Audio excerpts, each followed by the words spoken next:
This video was a bit challenging for me to make because I don't fully understand storytelling in drawing, let alone drawing.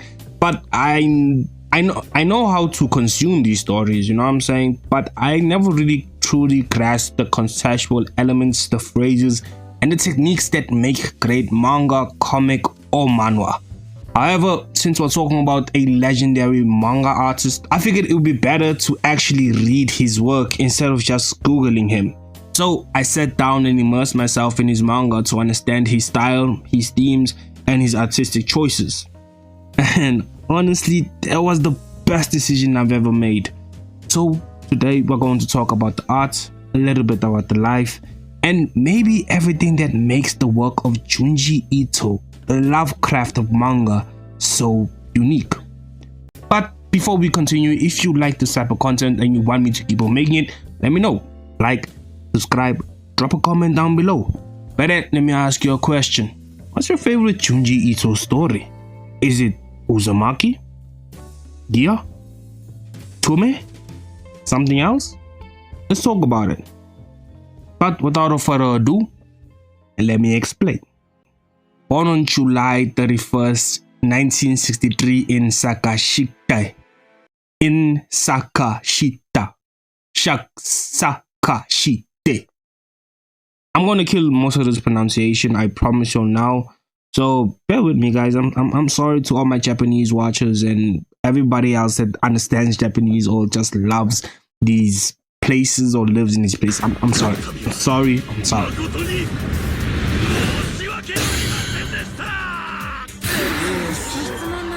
Born in July 31st, 1963 in Sakashita, now part of Nakatsugawa in the Gifu Prefecture in Japan. Junji Ito grew up in the countryside near Nagano, where he was exposed to horror early through his two older sisters, who read works by renowned horror mangaka such as Kaizu Umuzu and Shinichi Koga. His childhood home, with its traditional architecture and even a bathroom accessible only through a dark, insect-infested underground tunnel, left a deep impression on him and would later influence the eerie atmosphere in his work, like Uzumaki and Gyo, just to name a few. And to be honest with you, while his stories are considered as horror, I think they go beyond what's typically associated with the genre. Most horror relies on jump scares and eerie music to unsettle the audience. In movies, the soundtrack plays a huge role in setting the atmosphere. Gimmicks, basically. And now that I think about it, it's kind of funny. For the longest time, I believed that horror was all about the right sound cues. But Junji Ito's manga made me realize that horror, true horror, is much more than that. It's not a bag of gimmicks. Honestly, initially I thought nothing in media could scare me unless it involved sudden jump scares or eerie music, let alone pictures from somebody's imagination. And then I saw a single image from Uzumaki, a man so obsessed with spirals that he eventually turned into one.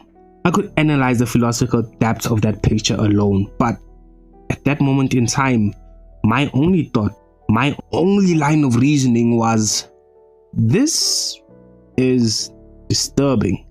For context, I don't get easily disturbed. Gore, blood, violent images don't bother me. I've watched countless disturbing videos and sometimes while eating, but nothing, I mean nothing, has ever made me react the way that image did. Seeing certain things that I can't say because this is YouTube being done to certain people did not disturb me. But a man grotesquely folded into a spiral willingly, that disturbed me on a level I did not expect. I think that the purpose of the horror novel is to sort of gross you out. My idea of it is, and I'm not averse to this, I will do this, it's part of the fun of it, is it's kind of it's a childish thing. The way that humor is, the two things are closely allied. They both elicit, when they work to their best, a vocal reaction from the audience. Laughter if it's comedy, and a scream or a yell if it's horror. But they're both childish, and It's kind of like when you're a kid and you're sitting at the dining room table and you want to get to your sister or your brother, you kind of chew up your food and then you hang your mouth open like that. Yes. That's horror. From a storytelling perspective, Junji Ito's stories are a horror mixed with thriller. A horrific thriller, if I'm trying to be fancy. Actually, that's not a word. Shut up, nerd. Whatever though. As his work starts off deceptively simple. At first glance, you might even find it boring, but as the story unfolds, it builds tension, laying unease upon unease. Each discovery, each panel, each line of dialogue intensifies the experience. And then at its peak, at its crescendo, the horror strikes. Whether it's a character being grotesquely disfigured or suffering an unthinkable fate.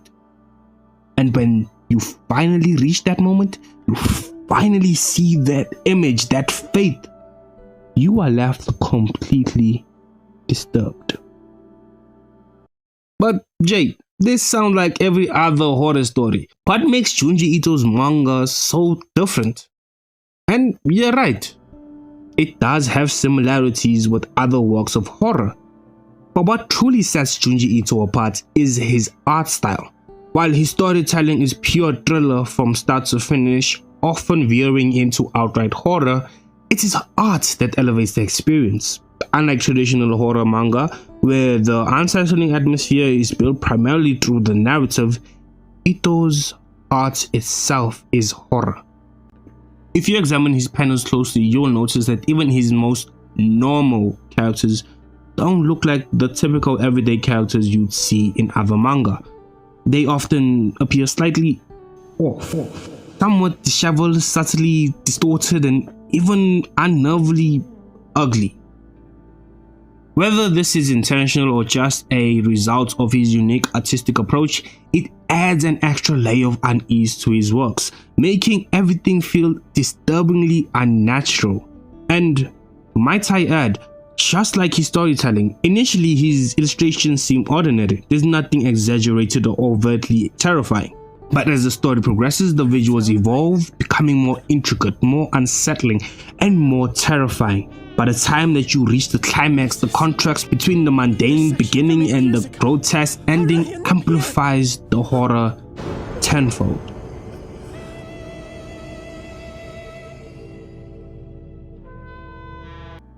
Ito's work isn't just about scares.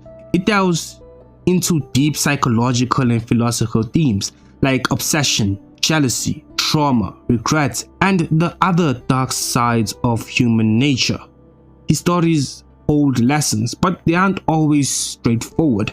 Like, seriously, every time I reread them, I discover new interpretations, new fears, new perspectives. I'm not trying to glorify or play Junji Ito blindly, but I have to acknowledge how incredible his work is. As a writer myself, I've always looked at other stories and thought, I can do better than that.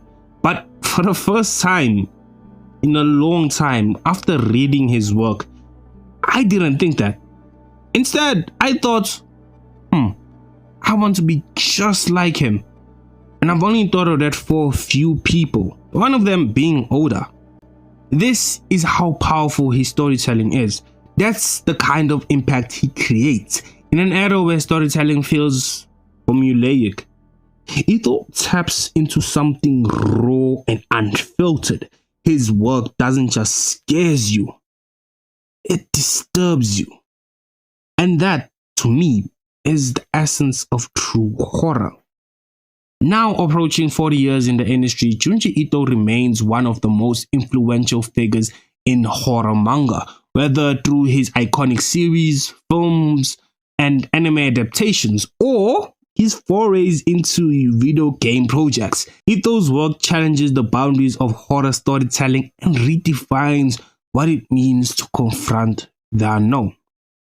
Now, if you enjoyed this video, please like and subscribe. I'm thinking of turning this into a series called PNP, Pen and Persona, where I talk about great writers, mangaka, and even some songwriters in the future. I don't know, don't get your hopes up. But yeah man, Heads up though, I'm a web novel writer myself, and if you know anything about the internet or just writing on the internet, is that anyone can be a writer in this space. So take my opinions with a grain of salt. I'm just sharing my thoughts. Hate me for it if you want, but don't say I didn't warn you. And with that, that's the end of the video. Now leave. Seriously, leave. I don't know why you're still here. Leave, bro. Leave. Oh, if you want to watch another video, you can watch the other video, but like you gotta leave this video to watch that video. So leave.